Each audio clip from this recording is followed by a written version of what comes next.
Nous allons étudier le daf Kav Zain dans Masechet Baba Kama. Nous reprenons 5 lignes à la fin du daf Kavav et on était encore dans les mêmes rotes, dans les halachot que citait Rabba, qui n'ont pas forcément de rapport les unes avec les autres. Ve'amar Rabba, donc fin de la 5e ligne avant la fin. Rabba disait Zarak Tinok Merosh Agag ou Ba'ahev et Kiblo Besaif.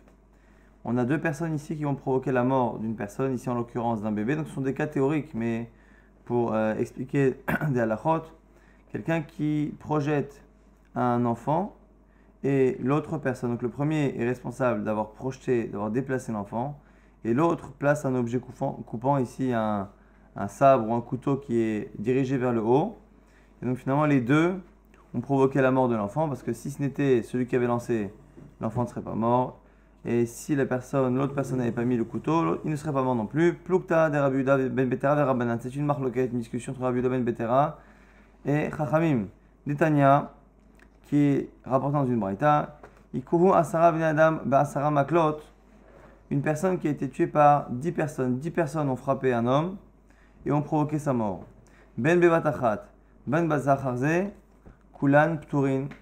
On a un premier avis, qui est l'avis de Rabbanan, qui nous dit que les 10 coups aient été portés en même temps. Et donc à ce moment-là, on ne peut pas savoir qui a provoqué la mort. Ou que les 10 coups aient été donnés l'un après l'autre. Donc finalement, le 10e est celui qui a achevé cette personne. Dans tous les cas, ils sont dispensés pturim. Pourquoi? Parce qu'on considère finalement que chacun n'a causé qu'un dixième de la mort de la personne. Et donc on ne peut pas leur appliquer le statut d'un meurtrier. Rabbi Ben Betera Omer, Rabbi Ben Betera n'est pas d'accord. Il dit, basé acharze, quand les coups ont été donnés de manière successive, acharon chayav, le dernier, il sera coupable comme un meurtrier classique. Mipnei shekirev mitato, car il a rapproché la mort, donc il a finalement abrégé la vie de cette personne. Et donc cette marque locale, on la retrouverait chez nous pareil. Lorsque quelqu'un lance un enfant, un bébé, et l'autre met un objet coupant qui va le tuer, celui qui a fait le dernier geste, c'est lui qui est chayav selon Rabbi Ben Betera, alors que selon Chachamim, aucun des deux ne pourra être chayav. Maintenant, on nous dit que même si on pense comme Rabbi Ben Betera que le dernier est chayav, dans le cas où la première personne a lancé un enfant et que l'enfant n'a pas été tué par un couteau qui a été posé, mais par un animal qui est dangereux, Bachov et Kiblo Bekarnav, et c'est un animal dangereux qui a achevé cet enfant, Plukta de Rabbi Ishmael, Beno ben Yochanan ben Beroka, vers Rabbanan. On retrouve une discussion entre Rabbi Ishmael, le fils de Rabbi Yochanan ben Beroka, et Chachamim. Detanya, qu'on retrouve dans une braïta, Venatan Pidyon Nafsho. Lorsque mon animal, l'alléno tue quelqu'un, on doit donner Pidyon Nafsho, la valeur, le rachat de son âme. Mais de son âme à qui? Est-ce que c'est son âme de la victime ou son âme de celui qui est coupable d'avoir un animal dangereux qu'il n'a pas surveillé? Des Ménisac, premier avis, qui pense que c'est des Ménisac, c'est que c'est la valeur, le Pidyon Nafsho, le RR de la personne qui a été tuée. Rabbi Ishmael ben Yochanan ben Beroka Omer, des Memazik, et Rabbi Ishmael, le fils de Rabbi Yochanan ben Beroka, pense que on compte en fonction de la valeur du coupable, et donc du coup on devrait retrouver cette discussion-là selon Rabbi Yehuda, dans le cas où la mort a été provoquée à la fin par le taureau. Autre halakha de Rabba, la 6e, Amar Rabba, Nafal merosh agag venitkar beisha. Bon, un cas qui en pratique est assez difficile à imaginer, mais qu'on retrouve dans Masechet Yevamot, qu'on a vu dans Masechet Yevamot il y a quelques mois. Un homme qui tombe d'un toit, donc il faut imaginer que la personne tombe du toit et est coupable plus ou moins de cela, c'est-à-dire qu'elle est montée sur un toit et qu'il y avait du vent, et donc elle pouvait imaginer qu'elle allait tomber. Donc cet homme-là est tombé, et il est tombé sur une femme qui se trouvait en dessous, et là aussi il faut dire qu'il savait qu'elle était en dessous, et donc il y avait un risque. Et en tombant, il a provoqué un coup, un choc à la femme, qui a provoqué l'équivalent d'une relation entre un homme et une femme, donc elle a perdu sa virginité. Hayav be'arba advarim. Il doit payer 4 choses, 4 amendes. Au bibimto lokana. Mais si on a affaire à un homme et sa belle-sœur, dans le cadre d'un hiboum, c'est-à-dire que cet homme-là qui est sur le toit a perdu un frère qui était marié avec la femme qui est en dessous, ce frère-là n'avait pas d'enfant, et donc l'homme qui est sur le toit et la femme qui sont en dessous sont les deux ibamim, et ils ont la mitzvah de s'unir pour donner une descendance aux frères défunts, et normalement la seule relation suffit à ce que le hiboum soit acté. Simplement, normalement, on n'a pas besoin de la kavana. Et là, ici, pourquoi on dirait que ça ne marche pas? C'est parce que ni lui ni elle n'ont eu la kavana même d'une relation. Avoir une relation avec sa yabama en pensant que c'est une autre personne, ça peut marcher. Quand elle n'a pas envie ou qu'elle ne pense pas que c'est lui ou qu'elle n'a pas de kavana de la relation, ça peut marcher. Mais là, ici, où lui ne fait que tomber et elle ne fait que subir, ici, il n'y a rien qui ressemble, ni une relation, on ne veut ni la personne, ni même l'action, et donc du coup, ça ne fait pas hiboum. Donc là, on considère qu'il y a une relation par rapport au dédommagement, mais pas par rapport à hiboum. Et la Gemara va expliquer, Hayav, quelles sont les 4 choses que tu dois payer? Nezek, le coût, Tsahar, la souffrance, Ripouille, les frais médicaux, s'il doit y en avoir, ou Shevet, et Shevet, c'est le temps de travail chômé à cause justement de cette douleur ou de cette blessure. Aval Bochet, l'eau. Mais la dernière chose qu'on donne à une fille lorsqu'un homme cause la perte de virginité à une fille, c'est Bochet, c'est la honte. La honte qu'il y a à cela, il ne paiera pas. Dites Nan, comme c'est marqué dans une Mishnah, et no chayav à la Bochet, ach imitkaven. On ne peut pas faire payer un homme Bochet, la honte occasionnée par cette perte de virginité, s'il n'est pas mitkaven, s'il n'a pas l'intention de cette relation. Alors là, ici, ce n'est pas le cas, puisque même s'il est pocher, même si on peut le considérer comme étant négligent d'être monté sur ce toit alors qu'il y avait du vent, qu'il y avait une femme en dessous, on ne peut pas tout de même dire qu'il est mitkaven. Amar Rabba, 7e enseignement de Rabba, Nafal Merosh Agag Bewar Shena Metsuya. Cette fois, c'est un homme qui tombe du toit, mais avec un jour où il n'y avait pas de vent, donc ce n'était pas prévisible. Veizik ou Biesh, et il a fait mal à quelqu'un qui était en dessous, ou Biesh, et il lui a provoqué également une honte. À la fois une douleur physique, à la fois une honte. Hayav à la Nezek, il doit payer le Nezek, le dommage occasionné. Ou Patour, Be'arba Advarim. Et il ne paiera pas les 4 choses qu'on connaît, donc Nezek Tsahar, Ripouille, Vechoulé, il ne paiera pas les frais médicaux, la honte et ainsi de suite, il ne les paiera pas. Mais Roach Metsuya, si par contre il y avait du vent et donc il était prévisible que cette personne-là tombe, Veizik ou Biesh et qu'il est tombé, qu'il a fait mal et qu'il a fait honte à quelqu'un, Hayab Arbadvarim ou Pato à la bochette. Il faudra qu'il paye les 4 choses, Nezek, Tsahar, Ripouille, Shevet, que je répète, qui sont Nezek le dommage, Tsahar la souffrance, Ripouille les frais médicaux, Shevet les jours chômés, ou Pato à la bochette, mais il ne paiera pas la honte, puisqu'encore une fois on retrouve cette logique-là, qui dit que le fait de faire payer les 4 choses ou pas, c'est en fonction de la culpabilité. On peut être coupable par négligence. S'il n'est pas coupable du tout parce que ce n'était pas prévisible, il ne paiera pas du tout ces choses-là. Si par contre, il ne paiera que Nezek. Mais s'il est coupable par négligence, il paiera ces 4 choses. Mais coupable par négligence ne veut pas dire qu'on est volontaire. Et tant qu'on n'est pas volontaire dans ce dommage, on ne paiera pas Bochet la honte. Et Mitraper, si par contre, au moment où il était en train de perdre l'équilibre et de chuter, il a vu qu'il y avait quelqu'un en dessous, et il s'est dit tant qu'à faire pour avoir moins mal, je vais m'arranger pour tomber sur lui. Donc il a détourné un peu sa chute de telle sorte à ce qu'il tombe sur la personne. Hayab afala bochet, même s'il a fait ça pour lui-même, pour éviter de se faire mal, au final, ayant eu l'intention de tomber sur cette personne en question, il est Hayab, il devra payer même le bochet. D'Etanyado, on apprend que finalement, il faut une kavana pour bochet. C'est une braïta qui parle du pasouk, qui nous dit qu'une femme qui veut défendre son mari, et qui en voulant défendre son mari qui est attaqué par un autre, finalement elle blesse son assaillant. Là-bas, il y a une répétition mimashma chez les mar veshalacha yada. C'est marqué là-bas qu'elle envoie sa main pour frapper l'homme. Et niodea chez Hazikabim, vous savez ce que je ne sais pas que après elle va attraper une partie de l'homme et lui faire mal. Là-bas, il y a une répétition. Si elle attrape, c'est qu'elle a envoyé sa main. Si elle envoie sa main, c'est qu'elle va attraper. Matamou lomar, pour avoir répété, vechezika lomar lecha kevan shein kaven et azik afalpi sheloni kaven et bayesh.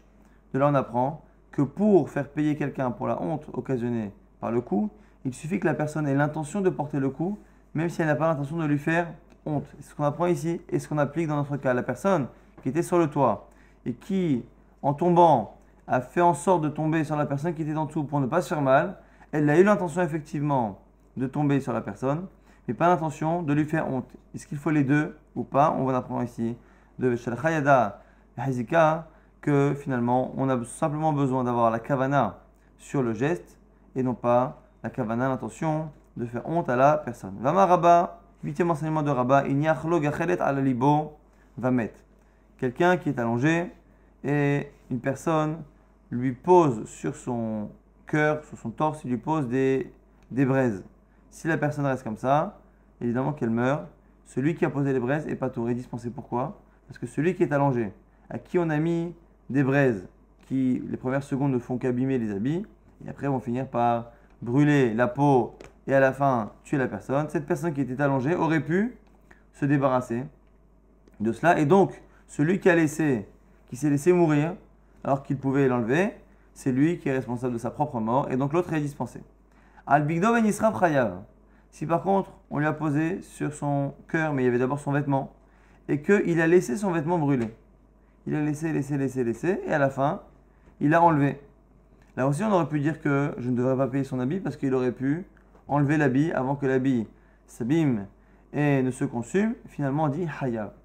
Il est Hayav, parce que la personne a le droit de laisser son vêtement s'abîmer. Il n'est pas obligé de l'enlever, alors que la vie, il est obligé par contre de sauver sa vie. Et Rava nous dit qu'on va trouver ça dans des Mishnayot. On apprend tout ça dans des Mishnayot. Al-Libo, le cas où il a posé sur son cœur et que la personne se laisse mourir, dit Nan, c'est marqué. Kavash alav letochaou, o letochama'im, nechol alot misham, vamet, hayav. Celui qui est poussé par son prochain dans une fournaise ou dans de l'eau et qui n'a pas la possibilité d'en sortir et qu'il meurt, évidemment que celui qui l'a poussé est un assassin, il est hayav. Dechavo letochaou, o letochama'im. Et celui qui a été poussé dans une fournaise, mais qui peut encore en sortir tout de suite. Celui qui est poussé dans l'eau et qui peut s'en sortir, mais qui ne sort pas de l'eau et qui finit par se noyer, va mettre et qu'il meurt, pas tour, l'autre est dispensé. On apprend de là ce chilouk-là qui est cité par Rabat, qui est un amoral, mais on le retrouve dans une Mishnah, qu'effectivement, par rapport à la mort, la personne doit être responsable à 100%. Il faut que la personne ait provoqué la mort à 100%. Si le défunt n'avait pas tout fait pour se sauver, la personne est dispensée. Maintenant, Bigdo, la lacha qui dit que l'habit c'est différent, dit c'est notre Mishnah.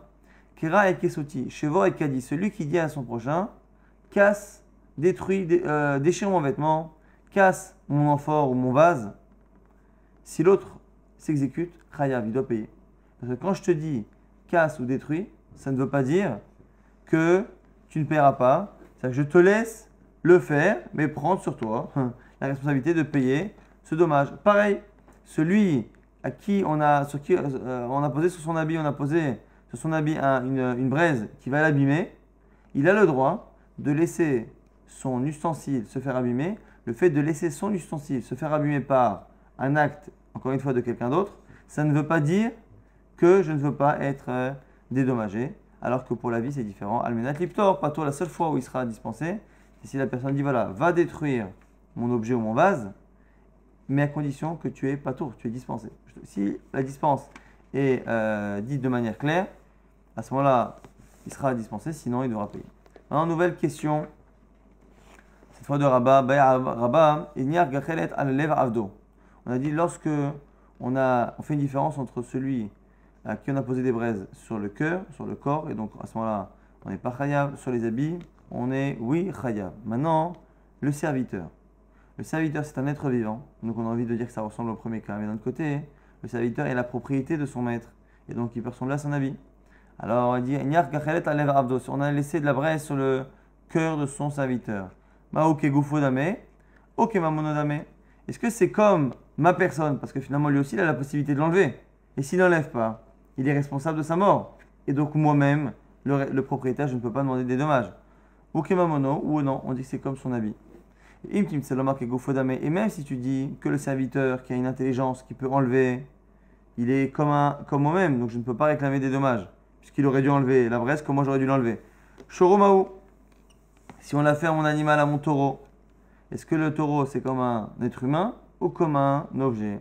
Et la Gemara répond, c'est Rabat lui-même qui dit, Adar Pacha, après avoir posé la question, il répond, Avdo Kegoufo, un serviteur, c'est comme un homme, c'est comme moi. Donc du coup, s'il s'est laissé tuer, c'est de sa faute. Et donc, moi-même, le propriétaire, je ne peux pas réclamer de dommages. Choro, par contre, le taureau, il n'a pas cette intelligence que ma mono, c'est comme un objet. Et donc, je peux laisser mon objet se laisser abîmer et demander après des dommages à partir du moment où ce n'est pas moi qui ai créé ce dommage. Adran alach, Keisad Aregen, on a terminé le Perek. Keisad Aregen, nous commençons le Perek. Amaniach. Amaniach et kad virshut arabim, celui qui laisse un vase, une amphore, dans le domaine public. Et on a une personne qui marche dans la rue, qui trébuche dessus et qui la casse. Pato. Le passant est dispensé de payer la valeur de ce vase qui a été cassé parce qu'il était dans le domaine public. Et Imuzagba, si par contre le marchand, le passant, celui qui marchait, le passant, s'est blessé, Balabait, Chaya Benisko, c'est le propriétaire du vase ou de l'amphore qui devra payer cela. Donc on voit qu'au final, c'est pas du tout le passant qui est coupable, à la limite plutôt le propriétaire. La Gemara maintenant s'étonne que dans le texte, on commence par raconter l'histoire d'un cad c'est une amphore ou un grand vase, et on termine en disant que si la personne a été blessée, le propriétaire Ba'ala Havit, je crois que j'ai dit Ba'ala Havit, le propriétaire du Havit, du tonneau. Et on a un problème parce qu'on commence avec une histoire de vase et ça se termine par un tonneau. Donc on se demande quand est-ce que le vase s'est transformé en tonneau. Patar Bekad, mais si Havit, tu commences à me parler d'une amphore ou d'un vase et à la fin, tu me parles d'un tonneau qui blesse. On m'a dit, Utnanamis, ne t'étonne pas, j'ai des cas similaires. Et on va citer comme ça deux Mishnayot qui commencent par parler d'un cas et parler d'autre chose. Encore une fois, toujours c'est cas des Chavit. Zeba bechavito, zeba bekorato. Un, il vient avec son tonneau, l'autre, il vient avec sa poutre. Mais ils se sont cognés. Mais nishbera kado shelze bekorato shelze. Et c'est cassé la cruche de l'un contre la poutre de l'autre. Alors la poutre, effectivement, elle était au début de l'histoire. Au début de l'histoire, on avait un tonneau qui s'est transformé en kad. Zeba bechavito, mais nishbera kado. Alors, pareil, on peut se dire, attends, patar bechavit, tu commences par parler d'un chavit, d'un tonneau. Mais si mbekad et à la fin, ça a l'air d'être une amphore, une cruche, ou tnanami, on a une autre braïta, zeba bechavito shalin, zeba bekado shel vache. Un, il vient avec son tonneau de vin et l'autre avec sa cruche de miel. Nizdeka chavi shel vache. Mais shafar ze yeno, c'est fendu le tonneau de vache de miel, alors que c'était une cruche à un instant. Shafar ze yeno, et s'il est des vaches et tocho, et du coup ça s'est mélangé, il a essayé de sauver l'un l'autre, en tout cas. Et nous, il n'aura que le prix du travail. Et là aussi, pareil, patar bekad, vessi emechavit, tu commences par un kad, par une cruche ou une amphore, et tu termines par parler d'un tonneau. Donc la même question que l'on a chez nous, on voit que finalement c'est assez fréquent d'interverser les deux.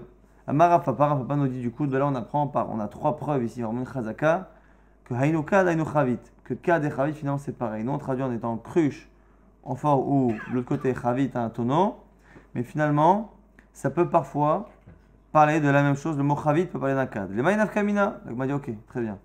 Et à quoi ça me sert? Finalement, tous ces mishnayot là, celui qui a écrit la mishnah savait très bien qu'au début il avait dit le mot kad, après il parle de chavit ou inversement. Donc finalement, on est obligé de dire qu'il l'a fait exprès.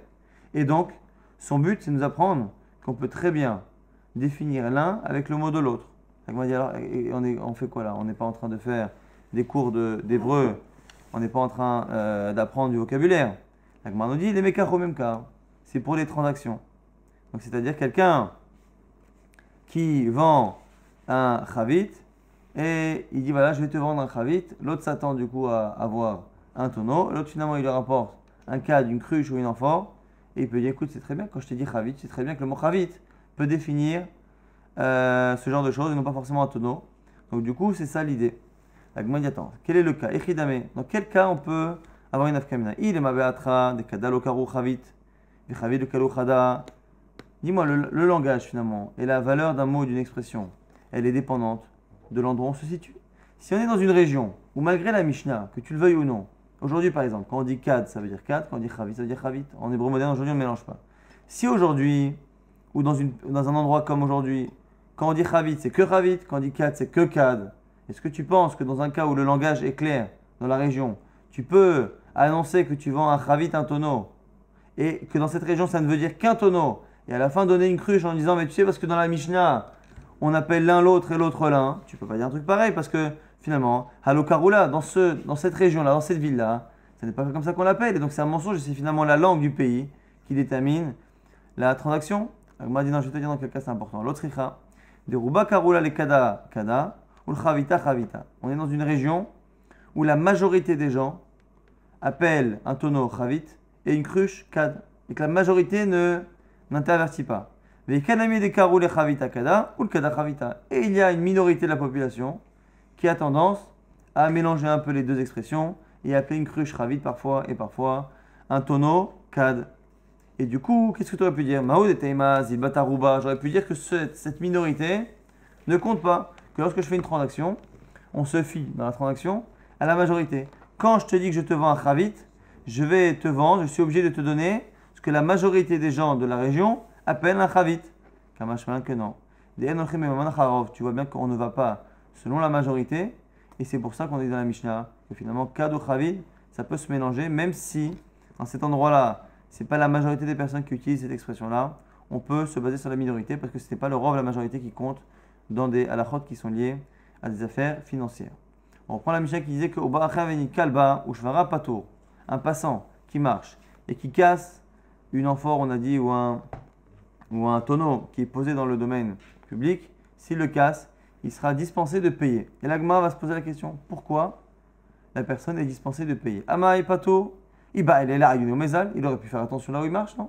Quelqu'un qui est, même si moi je n'ai pas posé dans le domaine public, il faut tout de même que la personne qui marche ne soit pas négligente. Si la personne qui marche est négligente et qu'elle aurait pu éviter de l'abîmer, pourquoi ne paierait-elle pas? Et là ici on va avoir 4 réponses. Amar de Bera Mishmederav, au nom de Rav on a dit. Premier cas, c'est un cas où on nous dit qu'en fait toute la rue, tout le passage de la rue est bloqué par les tonneaux du monsieur ou les amphores. Donc c'est un homme qui n'a pas mis qu'une seule amphore, il en a mis des dizaines, il a bloqué le passage et du coup la personne qui a marché n'avait pas le choix finalement de déplacer ou de casser une amphore. Shmuel Amar, Shmuel propose, fais la chanou, on parle dans la nuit.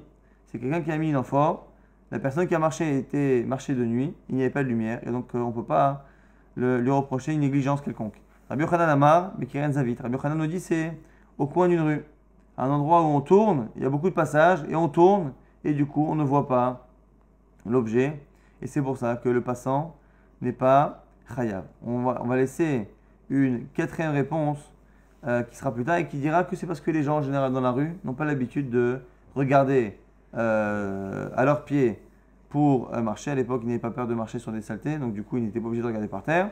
Et donc, comme les gens ne regardent pas, les passants, de manière générale, sont dispensés. Mais en tout cas, dans les 3 premières raisons qui ont été données ici, on a les 2e et 3e raisons qui sont compréhensibles, c'est-à-dire qu'on a une personne qui marche dans le noir, la personne qui a laissé son vase ne peut pas reprocher à la personne qui n'a pas vu son vase dans le noir de l'avoir cassé. Pareil, lorsque c'est mis dans un coin de passage, donc c'est un endroit de passage et c'est un coin, donc du coup les gens ne peuvent pas voir et marchent, ils peuvent casser. Par contre, la première réponse, qui est celle de Rav, qui dit finalement que c'est parce que tout le terrain, tout le domaine public, tout le passage est rempli de vases et de cruches, l'agma va s'étonner à Marafapa, l'odaikam batnikin est là, ok Shmuel, ok Rabbi Yochanan. Je ne comprends que la seconde et la 3e réponse, celle de Shmuel, c'est de Rabbi Yochanan. Pourquoi? Les Ikerav, car si le cas était comme Rav, c'est-à-dire que le passage est rempli de cruches, on ne peut pas marcher. Maïra Nitkal, pourquoi avoir enseigné le cas où il a trébuché? Et que comme il a trébuché, il ne paye pas. Ce qui sous-entend que c'est parce qu'il a trébuché de manière involontaire, mais que s'il casse, il devrait payer. À Filou Shavanami, moi je dis que lorsque quelqu'un remplit le passage du domaine public de ces objets fragiles, non seulement si je les casse sans faire exprès, je ne paierai pas, mais on a même le droit d'arriver et de tout casser. La personne bloque la rue, un passant a le droit de se faire justice et de nous faire justice et de casser les objets pour laisser le passage. Alors pourquoi finalement avoir enseigné un cas où on trébuche alors qu'on aurait mieux fait d'enseigner un cas où même il casse de manière volontaire et on aurait dit à fortiori si il trébuche de manière volontaire. Amarav Zevid, Mishmel et Rava, au nom de Rava on dit ou Adin Dafilu Shavar. Non, tu as raison. Même s'il avait cassé de manière volontaire, il aurait été pas tôt. Haïdé Kataneni, quelle est la raison pour laquelle on a parlé d'un cas où il trébuche? Haïdé de Ba'el imité ses faces à cause de la faim. Mais Imuzakba, Ba'alaba'id Chayav Beyisko. Pour nous citer le cas à la fin que si la personne qui a trébuché s'est blessée elle-même, le propriétaire du chavid, du tonneau ou de la cruche devra payer le dommage.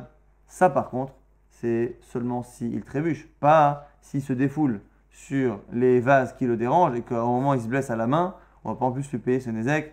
Et Davka Nitkal, seulement lorsqu'il trébuche, Aval Shavar, s'il casse de manière volontaire, lo Maitama, pourquoi? C'est lui qui s'est fait mal.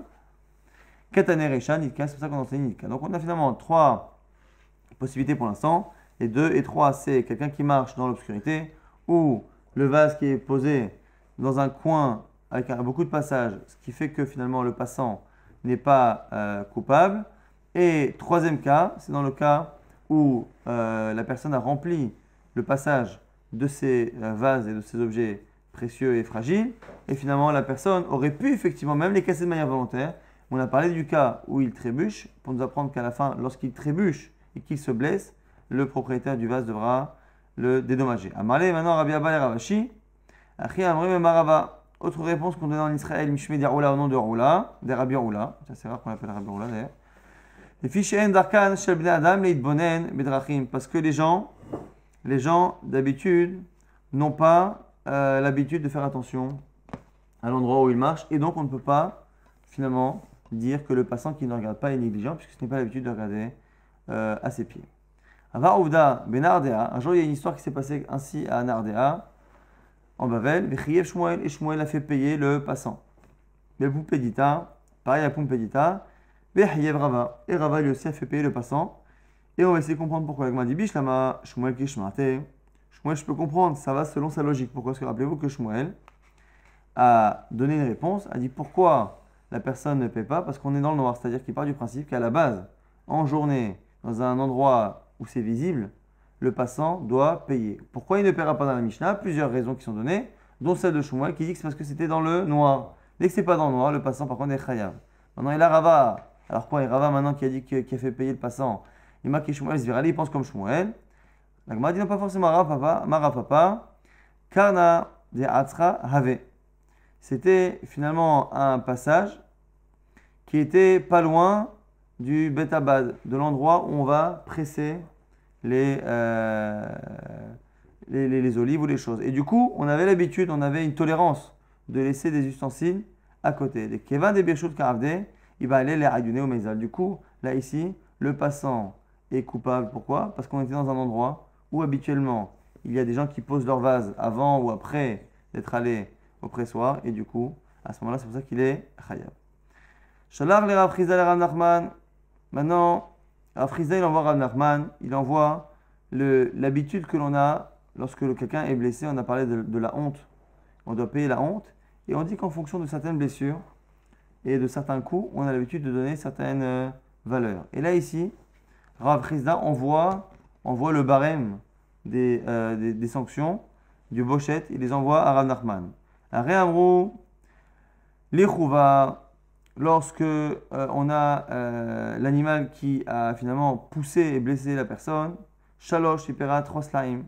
Be'ita, lorsque l'animal a piétiné, ou quelqu'un a piétiné, Chamesh, 5. Isnokeret, dans le cas où c'est le poids qu'il y a, la selle qu'il y a sur l'animal qui a frappé, Shlosh Esres, c'est 13 slime. Les pandas des maras, ou Kofina des maras, lorsque c'est Kofina des maras ou Panda des maras, c'est le bâton, c'est le manche d'une pioche ou d'une hache. Quand c'est avec ce bâton-là, Maï, il a demandé. Donc du coup, après avoir donné le barème de certaines choses, Afriza a demandé à envoyer à Rav Nachman que fait-on payer lorsque la personne frappe avec le bâton ou parfois même avec le fer qu'il y a sur le côté. Shalahle, après il lui a répondu à Nachman, Chizda. On parlera de Chizda. Knasa, Kamakbi de Bavel. Comment te permets-tu de faire payer un knas? On avait vu il y a quelques jours, quelques semaines, qu'on ne pouvait a priori faire payer un knas. C'est la chôte de Dayanim, de Dayanout, qui ne peuvent être jugés que par un Dayan qui est Samour, qui a été nommé par un Rav qui lui-même a été nommé de maître en élève jusqu'à Moshe Rabbeinu, et en Israël, pas en Bavel. Donc du coup, Nachman lui répond, il dit maintenant, mais comment tu peux me citer le barème et me poser une question alors que finalement c'est un knas, et que ce knas-là, c'est quelque chose qu'on ne fait pas en Bavel. Et Malegoufa d'Arouvda, et raconte-moi l'histoire qui nécessite justement que tu fasses payer. Shalachle, donc du coup, Rav Chizda lui a répondu, et il a raconté l'histoire. Dahou, Garguta, Devetre, c'est l'histoire de deux personnes qui étaient associées dans un puits. Et ils avaient chacun un jour, lundi, mardi, mercredi, alternés. Chacun avait le droit de puiser dans le puits. Et un jour, un des deux est venu donner à boire pour ses animaux, puiser de l'eau, le jour qui n'était pas le sien. Amalé lui a dit, Yomadidihu, l'autre lui répond maintenant, c'est mon jour aujourd'hui. Loach Garbe, et l'autre n'a pas tenu compte de sa remarque et a continué de puiser. Chakal Panda Demara, et à ce moment-là, l'autre, il a pris le manche d'une hache ou de je ne sais quoi, marié, et il a frappé avec. Que répond Rav Nachman? Réponse assez étonnante. Amarle, il dit, mais Hapande befanda les mariés. Il dit, tu sais, qu'il le frappe et qu'il le frappe encore avec ce bâton, il n'y a aucun problème. Même selon celui qui pense, on verra dans la suite que c'est une marloquette, qu'on n'a pas le droit de se faire justice soi-même. Comme Seda, lorsqu'il y a une perte qui va arriver, un homme a le droit de se faire justice. La Gemara va rapporter la marloquette d'Eitmar, c'est une marloquette Rav Yehuda Amar. Lo avid inish dina lenafshe. Un homme ne peut pas se faire justice par lui-même. Rav Nachman Amar, avid inish dina lenafshe. Un homme peut le faire. Alors, Echadekaf Seda, et on nous dit que lorsqu'il y a une perte à venir, Kula mal obligé d'Avid inish dina lenafshe. Tout le monde est d'accord qu'on peut le faire. Pourquoi? Qui pligue la discussion est Echadekaf Seda lorsqu'il n'y a pas de perte. Rav Yehuda Omer, Rav Yehuda pense. Avid inish dina lenafshe. De Kevan delikaf Seda. Parce que Rav Yehuda dit que puisqu'il n'y a pas de perte, il n'a qu'à attendre et aller voir un Dayan qui fera justice. Rav Nachman pense qu'Avidinish Dina Nafshe et Kevan de Bedin Avid Lo Tarar. Il dit puisque finalement la personne a raison, j'ai raison, ce n'est pas à moi d'aller faire un effort, d'aller au Bedin. Donc ici on a une marloquette entre Rav Yehuda et Rav Nachman. Est-ce que, même lorsqu'il n'y a pas de perte, on a le droit de se faire justice ou pas? Intéressant que c'est même Rav Nachman qui parle. Donc Rav Nachman il dit, indépendamment du fait que selon moi, on peut toujours se faire justice, c'est la discussion que j'ai moi avec Rav Yehuda, indépendamment du fait que moi je pense qu'on peut toujours se faire justice parce que ce n'est pas à la victime d'attendre et d'aller au Bedin et de faire les efforts et de perdre du temps et des efforts pour savoir que c'est lui qui a raison. Donc s'il a raison, il a le droit de se faire justice et après coup on lui donnera raison. Mais au-delà de ça, même ceux qui ne sont pas d'accord avec moi, Rav Nachman comme Rav Yehuda, lorsqu'il y a une perte, là ici la personne qui va puiser de l'eau dans le puits, qui va donner à boire à ses animaux, on ne pourra pas estimer combien il a pris. Donc l'autre ne pourra pas estimer sa perte. Donc là, la personne est face à une personne qui s'apprête à lui occasionner une perte, et une vraie perte, parce qu'on ne pourra même pas la récupérer au Bedin. Lorsque la perte sera définitive, quelqu'un ou quelqu'un qui s'apprête à casser un objet à moi, mais un objet qui est unique, et donc même si j'arrive plus tard à récupérer la valeur au Bedin, si l'objet est unique, finalement il n'y a pas de compensation réelle, et donc ici on dirait que tout le monde serait d'accord, indépendamment de la marloquette. Est-ce que c'est à la victime d'attendre et d'aller au Bedin ou pas? Lorsqu'il y a une perte qui est objective, on a le droit de se faire justice, quitte à lever la main ici sur son prochain. On va très très rapidement donc résumer ce qu'on a vu. On a vu plusieurs halachot de Rabat, on continue la halachot de Rabat, dont une qui a cité une marloquette, Rabbi Yehuda ben Betera et Rabanan. Est-ce que lorsqu'on a plusieurs personnes qui ont frappé une personne ou un enfant et qui ont provoqué la mort, est-ce que c'est le dernier qui est chayav, ou à partir du moment où chacun n'a fait que provoquer une partie de la mort, ils sont touristes et marloquettes entre Rabanan et Rabbi Yehuda ben Betera? Après on a vu que lorsque c'est mon animal qui tue quelqu'un et qu'on doit payer kofer, pidien sur la valeur de son âme, est-ce que c'est son âme de la victime ou son âme du coupable? C'est une marloquette Rabbi Ishmael et Rabanan. On a vu que lorsqu'un homme tombait du toit et enlever la virginité d'une femme, il devait payer les 4 choses, Nezek, Tsahar, Ripouille et Shevet, mais il ne paiera pas la bochette parce qu'on a vu que la honte ne peut être payée dans un cas similaire ou dans un dommage que lorsque la personne est volontaire. On la prenait du cas de la femme qui défendait son mari et qui blessait l'homme. Il faut que la personne ait la volonté de faire un coup, même s'il n'a pas la volonté de lui faire honte, au moins la volonté du coup, c'est ça qui est nécessaire pour faire payer bochette. Après on avait vu que lorsque l'on mettait en danger quelqu'un, mais que la personne avait la possibilité de se sauver, on mettait des braises sur lui ou qu'on le poussait dans une fournaise ou dans de l'eau et qu'il peut se sauver et qu'il ne se sauve pas, à ce moment-là, je ne suis pas responsable puisqu'il aurait pu se sauver. Pareil, si je le fais avec son serviteur, qui est un être humain qui peut se défendre, je ne paierai pas la valeur du serviteur si il meurt. Par contre, si c'est un objet ou même un animal, à ce moment-là, on devra payer. La personne a le droit de laisser son objet se détériorer par mon action et me demander à la fin une compensation. On avait vu que lorsque un homme laissait des vases ou des objets dans le domaine public et que quelqu'un a trébuché dessus, il ne devait pas payer. Pourquoi dans quel cas? On avait dit soit parce que c'était dans le noir, soit parce que c'était dans un coin de passage, on ne pouvait pas faire attention, soit parce que c'est la personne qui avait rempli tout le domaine de ses jarres, soit, dernier cas, c'est parce qu'on estime que dans tous les cas, le passant n'est jamais coupable parce qu'il n'a pas à regarder et ils n'ont pas l'habitude de regarder au passage. On avait vu que le mot chavit et le mot kad, tonneau et kad pour parler d'une amphore ou d'un vase sont des mots qui sont parfois intervertibles. Et donc lorsqu'on est dans une région où la majorité des gens séparent les deux, mais que parfois on peut les confondre, dans ces cas-là, on peut tenir compte de cette minorité. On ne tient pas la majorité dans un cas de Mammon, et c'est pour ça qu'on a dit que cas des Chavid étaient des notions qui peuvent être parfois mélangées. Et on a vu à la fin une halakha intéressante, Marloket, Rabuda et Rabanan. Est-ce qu'un homme peut se faire justice indépendamment de la perte, même s'il sait qu'en allant au Bédine, il va récupérer exactement la valeur, on est en train de lui prendre son argent. Il sait très bien qu'au Bédine, il y a des témoins, donc il récupère exactement cet argent, il n'y a aucune perte, si ce n'est la perte de temps et l'effort d'aller au Bédine. Selon Rav Yehuda, il ne peut pas se faire justice, il doit aller au Bédine. Selon Rav Nachman, pourquoi lui faire perdre du temps et l'effort d'aller au Bédine? Il a qu'à physiquement empêcher la personne de lui prendre son argent. Ça, c'est lorsque c'est de l'argent avec deux témoins, qui sait qui va récupérer. Lorsque par contre la perte est une perte définitive, soit parce qu'il n'y a pas de témoin, soit parce que finalement il ne pourra pas récupérer, comme dans le cas où la personne a bu l'eau du puits, on ne pourra pas savoir combien ça vaut exactement. Dans ces cas-là, tout le monde serait d'accord, Rav Yehuda et Rav Nachman, qu'on peut même par la force empêcher la personne de causer un ézek.